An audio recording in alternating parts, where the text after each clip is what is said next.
much better. Hallelujah. Sometimes you try to save a bit of money renting the cheaper bike, and you realize then it's a cheap saving.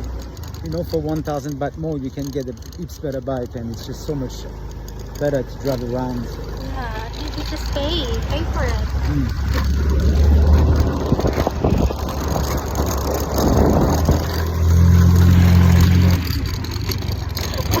It's like you're flying now. Yeah, that's better.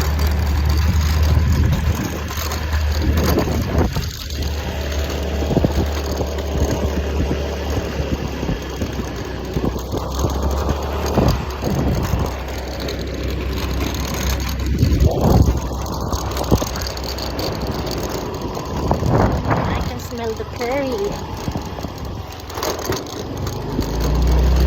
So how much do you have in your water bag? I think I have at least 400 baht Okay, so or 500 baht. so we have 1 key left until we get dry. Oh,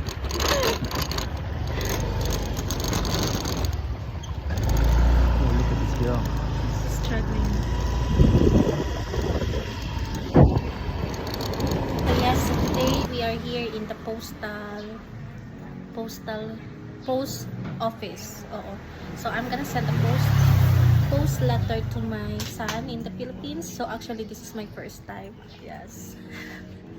First time, yeah, because now we are really millennial now because we have the phone. So this is the first time I'm gonna do it.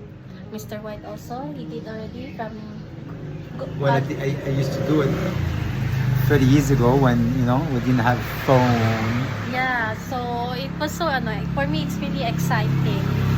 Yeah, so I'm gonna do it now. Wait.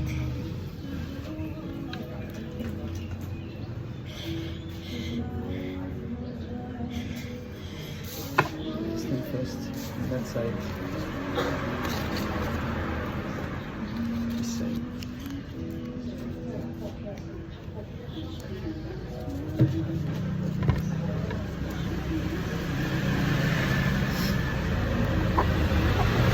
So how much was this, babe?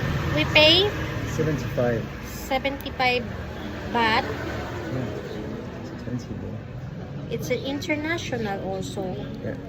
And maybe it's because also expensive because it's not really everyone doing this. It's not anymore trendy. But it's pretty trendy in the Philippines. Yeah, I think here. I think it's a great idea. Yeah, it's really cute actually. I will be really happy if I receive also one. So if you are also, send me also. Wherever you are, send me a postal letter. So this is my this is the walking street here in Pai.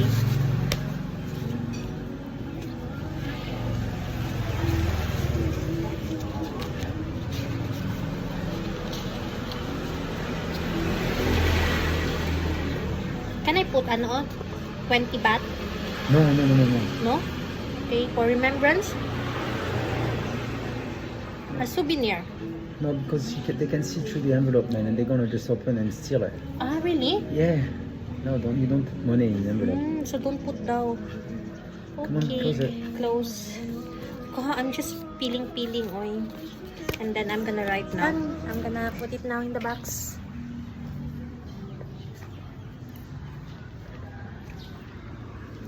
This box here?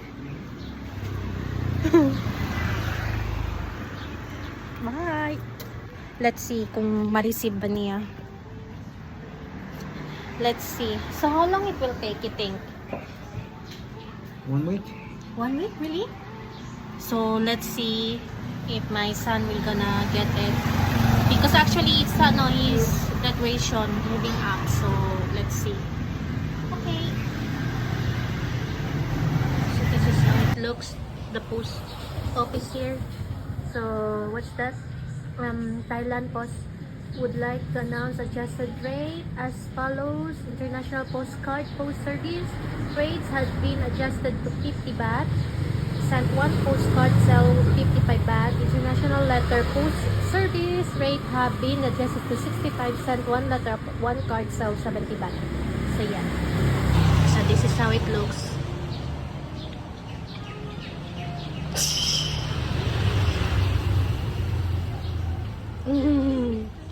This is how it looks.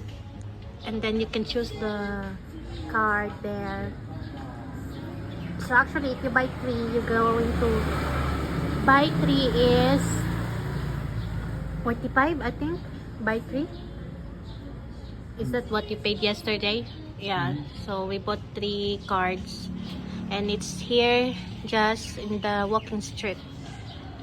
So it's really empty this time because it's in the middle of the day. So at night there will be people there walking, and yeah.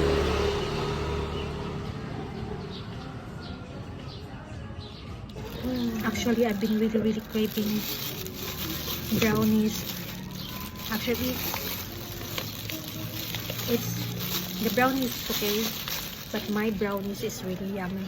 I used to bake before, so but yeah, this is the second brownie I have.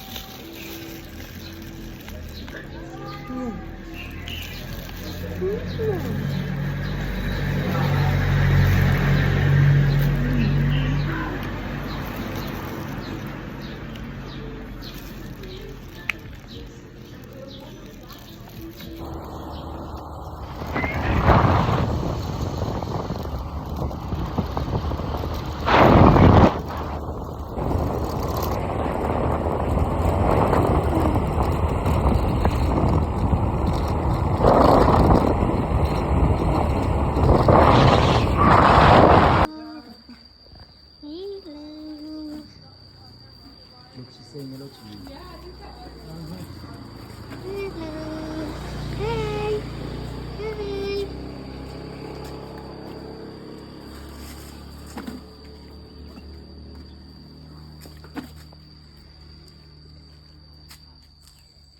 Go closer, Jen. Oh. Ooh.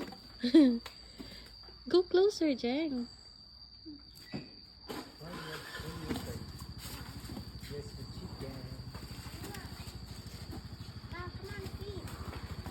You go first. I will go next.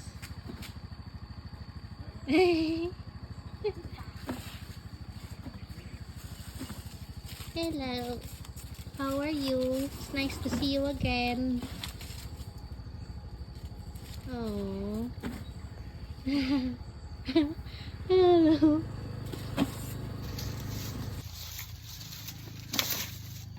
Oh, he's eating. He's eating the ano.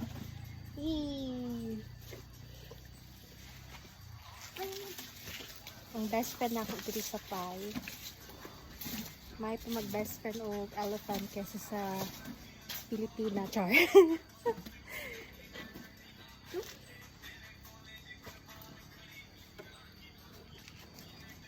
May sound ka. Oh my god, our friend is there.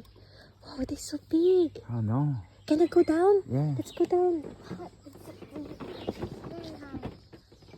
There is a swimming pool. Oh, natural hot spring. This is another one. Oh, nice. Oh my god.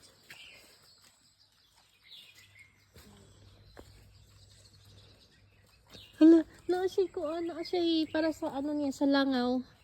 Ay.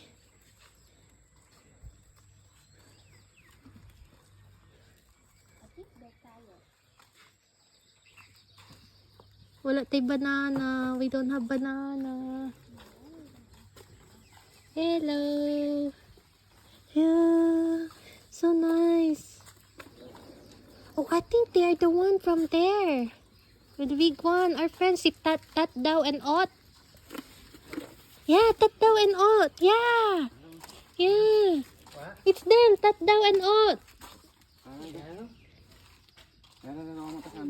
Hello.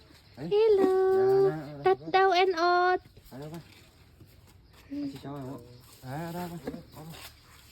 Bye. Are they going there back to the cage? Ah, okay. They're going to the cage.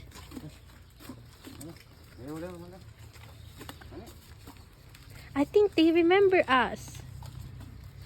Oh my god.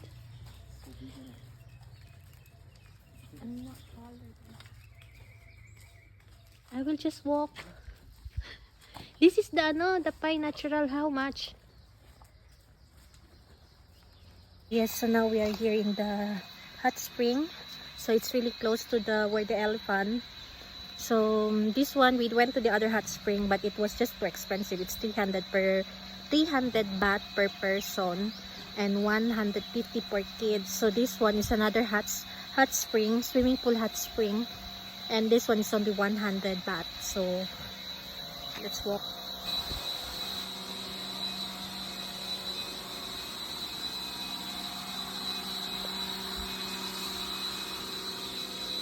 Wow, so they have accommodation here, but it seems it seems empty.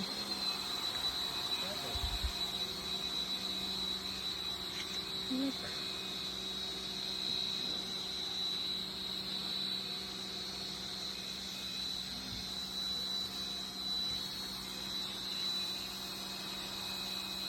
Typical Thai house.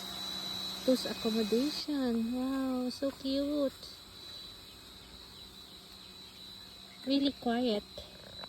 I think now someone is working there. That's why you can hear something that nice. But it's really nice actually.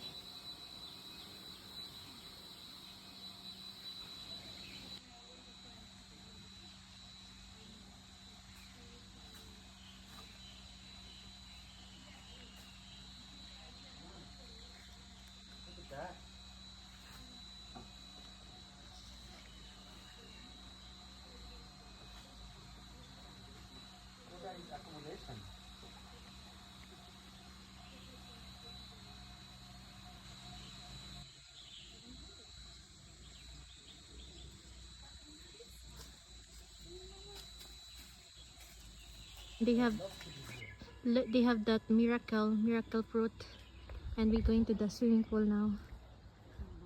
Hot spring swimming pool. Look, this swimming pool, it's so amazing. Let's go and check the swimming pool. Wow, they have 2 swimming pool. So I don't know if this is the wow, look the view. Wow.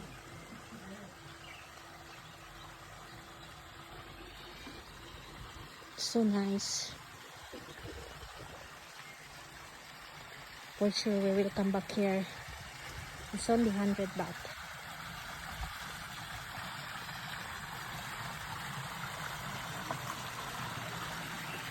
See?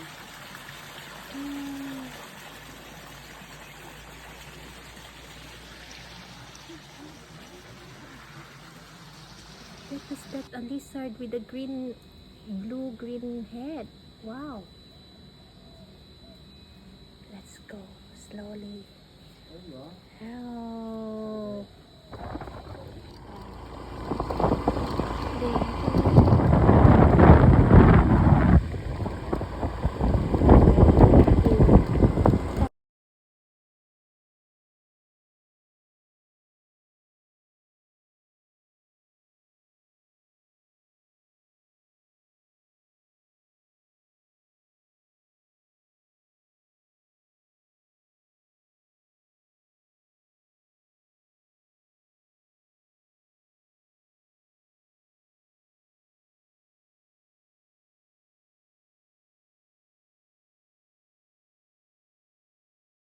Yes, so we went to the to the store, yung sari-sari store nila dito, and we got rice. Yung rice nila dito is 25 baht per kilo. So equivalent of excuse me. Equivalent of 39 peso yung rice nila diri per kilo. And then napos na chicharon. So they have also chicharon. Oh, see, parang nasa Pinas lang din ako. Makaon gyapon ko rice and chicharon. But yes. So we're gonna have our dinner now, Tura. Stop! Chicharon, chicharon, chicharon. Yum, yum. Yes, and then pumunta din kami sa bumili din kami ng thank you babe. Bumili din kami ng egg. So, 10 pieces is 45 baht. 10 pieces is 40 baht. Tama ba? Yeah, something like that. Oo, 10 pieces is 45 baht. But I think if I will go to the market by kilo din, kasi It's cheap. That was the same you did twice the other day. same. So, Yeah. but no, I think in the, last year kasi when we were here sa market, ang egg nila is by kilo. If we going to buy in the market. No, that's in Vietnam. No. Last year. I remember where we used to get, egg. So, by kilo siya before, but I forgot how much was it. And this time, kasi sa sari-sari store lang kami. So, 10 pieces, 10 eggs is 45 baht. So, okay, bon appetit! So what's